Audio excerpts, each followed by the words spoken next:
Este segmento es presentado por Stellarbet, donde juegan las estrellas.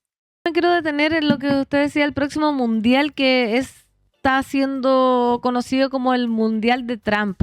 ¿Por qué esto sería como el ápice del post-fútbol? Porque recordemos que este mundial del 2026 está organizado por Estados Unidos, México y Canadá y se ha ampliado a 48 secciones y se perfila no solo como una nueva cita del torneo más importante del fútbol mundial, sino que también como una edición profundamente atravesada por la geopolítica. Claro, También el Giannini, ¿cómo se llama? Gianni Infantino, Gianni que es de la Infantino, presidente de FIFA. amigo de Trump. Entonces, acá como que se combina todo.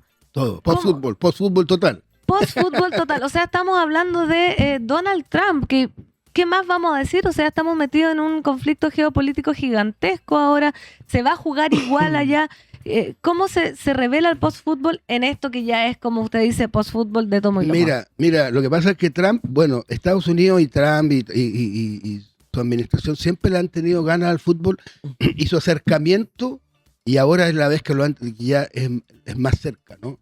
De alguna manera estamos perdiendo el fútbol históricamente y se está transformando en un producto que podría ser mucho más pensado en un modelo como la NBA o como Trump le interesaba, y se refiere al fútbol tal como se refiere a Groenlandia, ¿no? Como Groenlandia es mía, listo, se acabó. El fútbol es mío. Y de alguna manera todo lo que está pasando en este mundial va en esa dirección. Los estacionamientos son carísimos. Hay muchos estadios donde no se han podido comprar las entradas, pero lo que pasa es que las entradas están dirigidas a un público que los pueda pagar como un espectáculo de lujo, ¿no? Que no es el fútbol en general en Latinoamérica. Entonces resulta que además no sabemos lo que va a pasar, porque en México son 3 países con 3 monedas diferentes, hay 3 idiomas que se juegan distintos, porque en Canadá se va a jugar con idioma francés también. Entonces es muy enredado el mundial y el que viene después va a ser más, porque va a ser en 6 países. Entonces el mundial que nosotros conocimos y el mundial de los que nos quedábamos afuera ya no es distinto al que viene ahora, ¿no? El que viene ahora. Y entonces hay toda una tensión, hay una adrenalina con este mundial de qué es lo que va a pasar, pero nadie dice qué va a pasar con tal jugador que viene, con tal entrenador que va a presentar tal modelo táctico, queremos ver tal selección que viene con él. No, estamos viendo qué va a pasar si explota una bomba, si suspenden los partidos, si llega ICE al entretiempo y se lleva la mitad de... O sea, todo eso es parte de lo que se está hablando y de lo que genera atención. Entonces el postfútbol igual genera atención.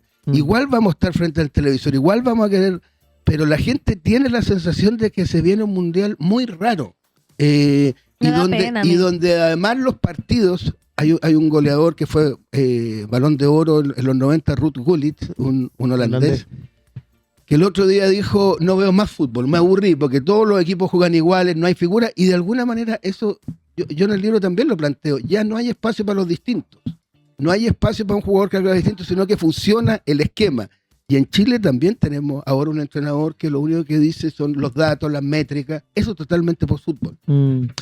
Hablabas del tema de las políticas migratorias y de lo que pueda llegar a pasar. Estuviste hace poquito en México, residiste en Estados Unidos mucho tiempo. ¿Cómo se está ahí masticando estas políticas? Porque, no sé, va a jugar México en algún minuto, puede que le toquen Estados Unidos o países latinos o países de Centroamérica. ¿Cómo están viendo los hinchas aquello? Mira, en México, de partida, están todos los aeropuertos trabajando a full. En Estados Unidos ya están terminados hace tiempo, pero están trabajando a full. Muchas demoras porque están... todo en función del mundial, pero la gente ve el mundial por eso, porque hay tránsito, porque se están cortando los caminos, las calles y todo eso. Pero en México hubo hace poco muchos incidentes por el asesinato de un capo narco, y Guadalajara estuvo prácticamente paralizada, y Guadalajara es una de las plazas fuertes en México. En Estados Unidos el tema es un poco más complicado, más fuerte, porque el fútbol es parte de una identidad latinoamericana.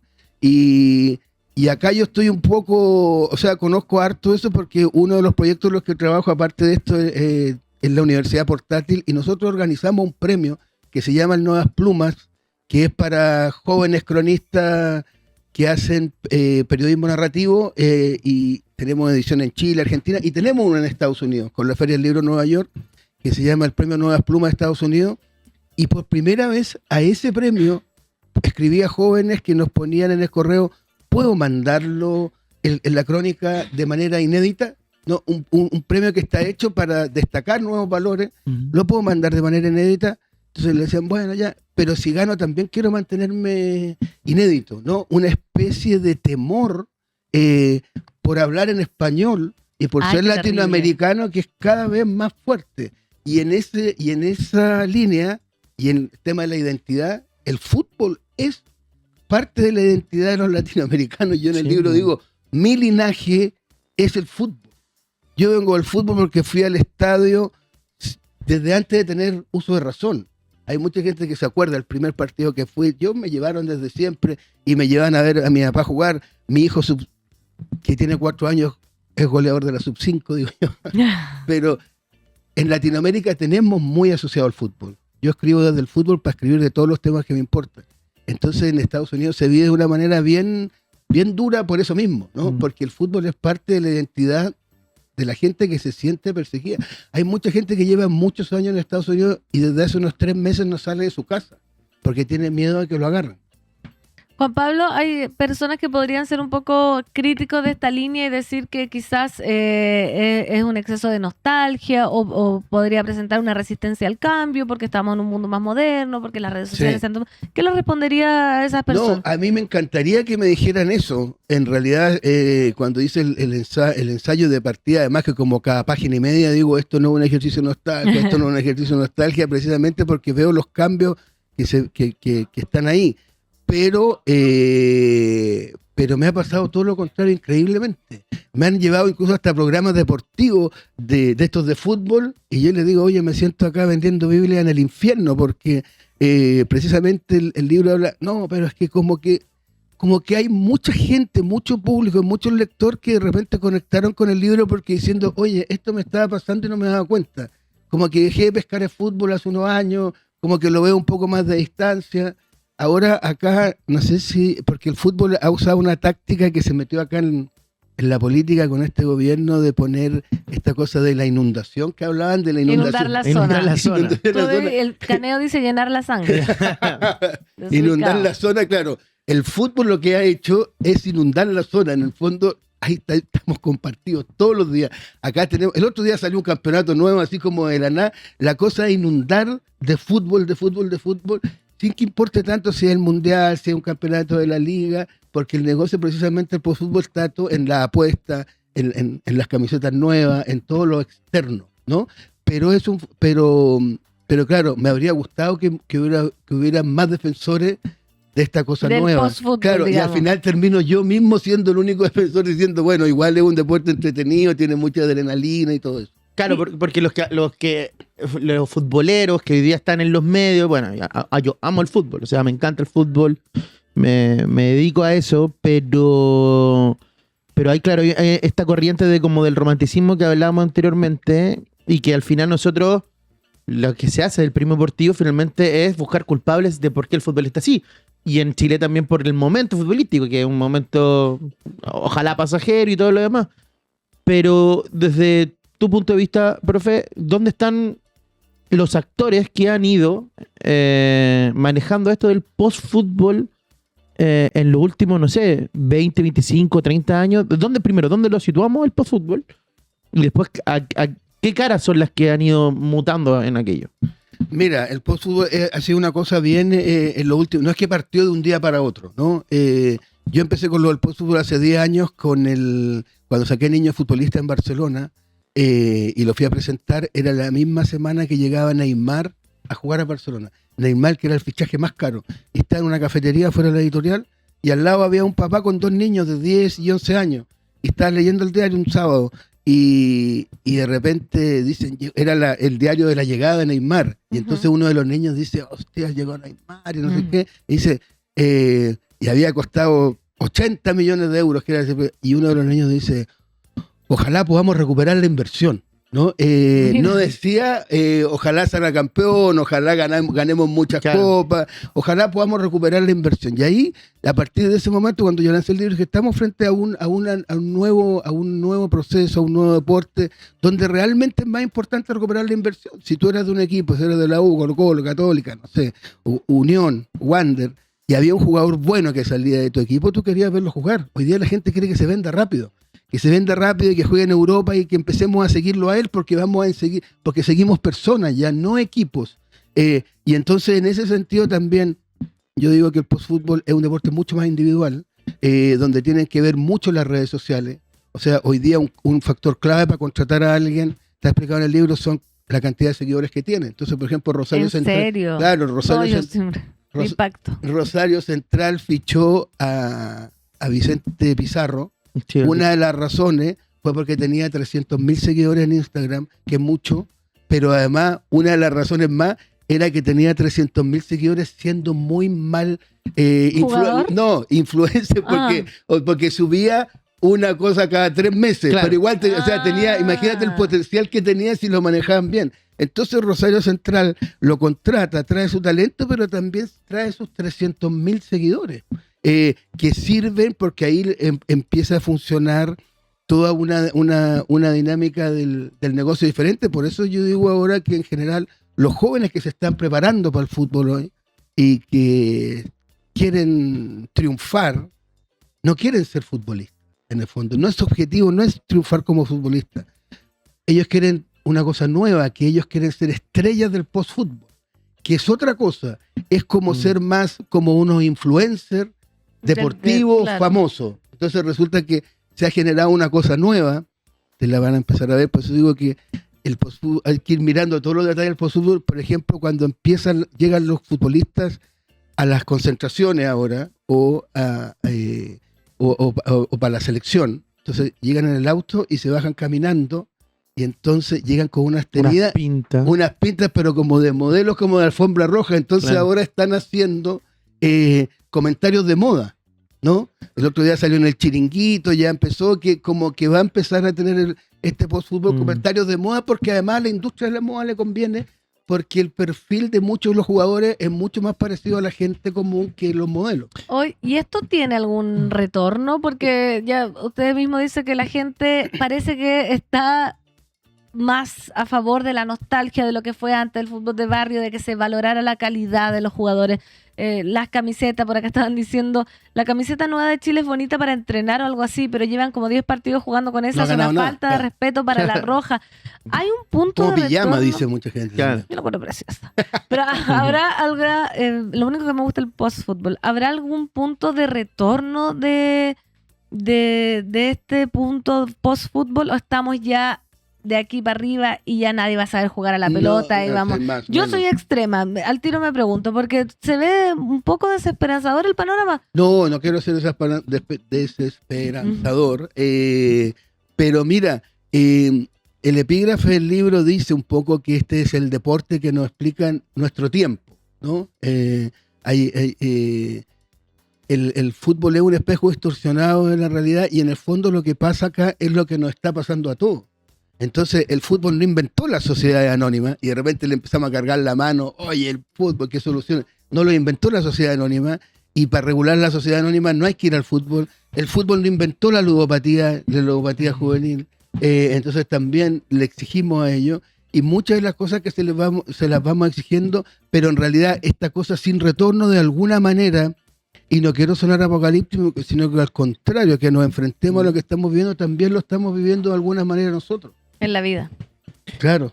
Y porque vivimos en un mundo bar, vivimos en un mundo que de repente contratamos practicantes porque según cuántos seguidores tienen, vivimos haciendo muchas cosas en las cuales también las hace el fútbol. Lo que pasa es que vivimos llevando unas tenidas para subirla, para que la gente nos comente, oye, ¿dónde la compraste? Más allá de lo que nosotros queramos ofrecer. Uh-huh. Entonces lo que a mí me interesa transmitir con el libro, un poco que también ayudemos a pensar eso y que aunque parezca increíble, también lo pasemos bien. Súper interesante la conversación con Juan Pablo Meneses, profe. Y el fútbol chileno, claro, es un fútbol que en este nuevo proceso de post-fútbol y también de tu libro del 2013, Niños Futbolistas, donde los jóvenes ya no se iban a los 20, 21, sino se iban a los 15, 13, 14, han sido perjudicados. El fútbol latinoamericano ha sido perjudicado. 100%. Y cuando tú estuviste en España y contabas esta historia de Neymar, decías, bueno, los niños veían el hincha del fútbol europeo, de las mejores ligas, del hincha inglés, el hincha español o el hincha de estos países de las ligas top. ¿Está contento? ¿Está contento el de Don Pepe que vive en la Castellana y tiene 60 años, hincha el Real Madrid, no sé, y tiene 7 jugadores que no son españoles? No, casi todo. La otra vez jugó como un año, jugó un partido el Real Madrid que no había ni un jugador nacido en España. Y fue tema, pero fue tema rápido, porque sigue el negocio, digamos, ¿no? Mira, a mí me tocó, fue una cosa increíble, porque yo no soy periodista deportivo, yo escribo ahora de fútbol, antes me interesa ver un poco como analizar algo o tratar de entender yo, y por eso escribo, pero me invitaron de la FIFA a un congreso del Sindicato Mundial en FIFPro, y me preguntaban, oye, ¿cómo podemos hacer para detectar esta compra y venta de niños futbolistas? Que es el negocio de moda que puso Messi. Claro. Messi puso de moda ese deporte porque puso de moda una cosa que compramos en 10.000 euros, un chico pobre, un país pobre, una ciudad pobre, una familia pobre, lo llevamos a Europa y en no mucho tiempo más cuesta 200 millones de euros. Imagínate el medio negocio. Claro, lo que pasa es que el tipo era único y entre medio se generó toda una industria donde los niños eran como la chatarra. Y ese libro funcionó mucho en Europa, se tradujo al italiano, al francés. Bueno, en este libro reviso algunas de esas partes. Y ahí sabes que ya había selecciones, por ejemplo, la de, me acuerdo una de Suiza, que en las divisiones inferiores, en las categorías, por ejemplo, sub-12, no alcanzaban a tener niños interesados en jugar, entonces lo hacían los equipos mixtos, por ejemplo. Ya es como, yo lo que digo, por ejemplo, la Champions League y todos estos torneos europeos son vistos, sobre todo en Europa, y nosotros de alguna manera también como una especie de Cirque du Soleil. Es como una gira de un circo con 22 grandes malabaristas de distintas partes del mundo que se van presentando en distintas ciudades. La gente compra el ticket para ver este espectáculo tipo los Globetrotters en Estados Unidos en el básquetbol y disfrutar este show, pero que no tiene mucho que ver con la realidad, que nos hemos ido separando cada vez más de eso. Y para ir redondeando, Juan Pablo, está muy interesante la conversación, la gente acá está opinando, agradecemos sus comentarios también. Mira, antiguamente si un jugador joven llegaba con el auto último modelo era una falta de respeto para sus compañeros, podrían ganar muchas más lucas haciendo las cosas bien. Dicen acá, el fútbol empezó a venderse como espectáculo con mucha utilidad, como todo para un grupo mínimo de gente. Para ir cerrando un poco, ¿hay algo que rescates del post-fútbol? Decir, este aspecto positivo de lo que está sucediendo actualmente. Mira, lo que pasa es que ahora vivimos en un mundo más global y a mí una mirada más abierta y no tan encerrada y tan patriótica me conecta a mí. Yo he vivido en muchos lugares, he viajado por muchos sitios, entonces este es un deporte que de repente es más global y tengo un hijo que juega, que les contaba y que... Sub-5. Y claro, y sub-5 y que de repente me sale hablando con jugadores, con nombres de jugadores, como que ya yo rápidamente lo voy a tener, que él me va a tener al día. Esa cosa me parece que es algo rescatable, pero ¿cuál es el problema que termina habiendo? Que siempre termina habiendo grupos hegemónicos, y en este caso son los clubes. Mira, el 2013 cuando saqué Niños Futbolistas, yo nombraba en el primer capítulo esto de que muchos jugadores en Lima, porque el primer capítulo en Lima, no querían jugar ya en la U, en el Universitario o en Alianza Lima, sino que ya querían jugar en Manchester City, Barcelona, Real Madrid, PSG. Bueno, este año fui a comprar una pelota para Navidad el 24 a las 6 de la tarde y había solo camisetas de equipos de afuera. Ese era el regalo. Y para equipos locales había que ir a buscar a la bodega. Entonces, estamos en un mundo global, pero siento que algo puede pasar, y lo he notado con gente que me comenta cuando voy a entrevistas y todo eso. Empiezo a ver que hay, no digo un movimiento ni nada, pero dentro de los mismos comentaristas hay, puta, sí, tenemos que hacer algo, si esta cuestión que estamos viendo no es el fútbol que veíamos, ¿no? Están sedientos de nostalgia. O de entender algo de lo que está pasando, que es lo que yo traté de hacer con este libro. Y eso, muchas gracias por la invitación. Gracias, don Juan Pablo. Mire, acá están diciendo que está, bueno, muy interesante. Acá alguien se fue a comprar el libro estos días, estaba a punto de comprarme el libro, no me aguanté y lo acabo de comprar. Saludos desde Chillán. Y por acá dicen que se parece a Pedro Pascal. No me había dado cuenta, le habían dicho, Pues, sí. Me han dicho que me parezco a Pedro Pascal y me han ¿Ves? dicho que me parezco a Alberto Fernández también. También. Al presidente argentino. De veras. Alberto. Te amo, Alberto. Pedro Pascal. Te amo. Dice, ¿dónde la gente puede encontrar el Sí. libro entonces para que lo compre? Mira, así? el libro de Editorial Planeta, que supuestamente está en todas las librerías, pero si no, una manera más fácil, y no es publicidad, pero llega rápido a la casa y pueden encontrar precios más baratos, Busca Libre. Buscalibre.cl, ahí está Ahí el sí. post-fútbol también.